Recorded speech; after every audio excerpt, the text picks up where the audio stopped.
You know you're in trouble when you think the answer to an economic crisis is a Labour government.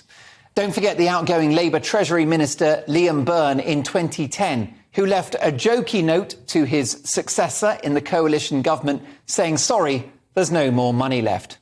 A big spending Labour government in the pocket of the unions, giving inflation-busting pay rises to public sector workers and investing in a 1970s-style state-sponsored energy company, pumping taxpayers' billions into flaky renewables, is hardly going to reassure the markets. They will run for the hills. Just imagine a Labour government right now. Taxes can't go any higher. They're the highest in 70 years. The bond markets won't lend us any more cheap money, and Labour won't cut spending. What would they do precisely? Labour governments have done some great things in times of plenty.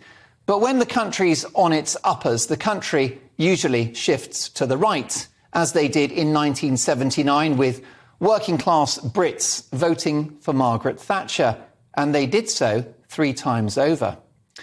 Margaret Thatcher famously said, the problem with socialism is that you eventually run out of other people's money.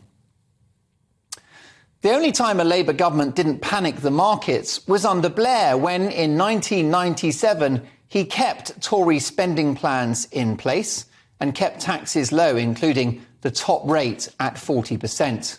I'll grant you the Tories have had a mare in the last couple of weeks, and I've spent 2.5 years on the national radio and television airwaves begging the then Prime Minister Boris Johnson not to send the country into 3 national lockdowns. I begged him not to borrow £500 billion, close once viable businesses, effectively mothball the NHS, close schools and pay perfectly healthy people to stay at home.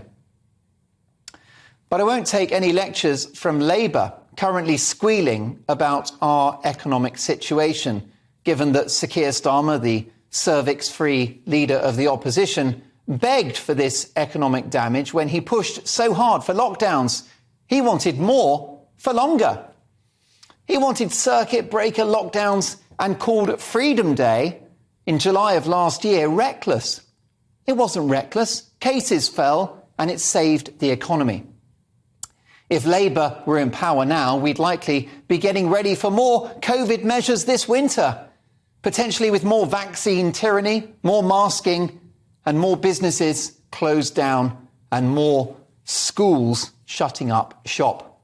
He was Captain Hindsight for sure, but he was Captain Lockdown too. And he's never been Captain Sensible.